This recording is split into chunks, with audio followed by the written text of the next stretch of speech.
ఆధ్యాత్మిక వేడుక మహాకుంభమేళాలో భక్తుల రద్దీ మరింత పెరిగింది.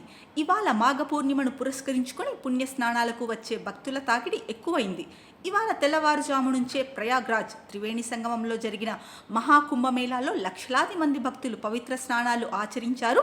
అంచనాలకు మించి పవిత్ర స్నానాలు చేయడానికి పెద్ద సంఖ్యలో భక్తులు వస్తున్నారని సంబంధిత అధికారులు వెల్లడించారు. బుధవారం రోజంతా ఈ పుణ్యస్నానాల క్రతువు కొనసాగుతుంది. మాఘ పూర్ణిమ సందర్భంగా త్రివేణి సంగమంలో నదీ స్నానం చేసేందుకు భక్తులు రాత్రి నుంచే రాకపోకలు సాగిస్తున్నారు. ఇప్పటికే కోట్లాది మంది భక్తులు త్రివేణి సంగమానికి చేరుకుంటున్నారు.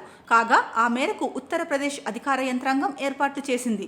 ఫిబ్రవరి 12న జరుపుకునే మాఘ పూర్ణిమ పెద్ద పుణ్యదినాలలో ఒకటి కావడంతో ఉత్తరప్రదేశ్ ముఖ్యమంత్రి యోగి ఆదిత్యనాథ్ లక్నో నుండి మహాకుంభమేళాను పర్యవేక్షిస్తున్నారు.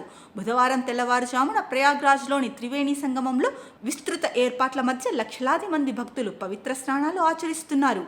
మాఘ పూర్ణిమ సందర్భంగా త్రివేణి సంగమంలో ఓ అద్భుత ఘట్టం చోటు చేసుకుంది. ఈ సందర్భంగా కుంభమేళాలో హెలీప్యాడ్తో అధికారులు పూలవర్షాన్ని కురిపించారు.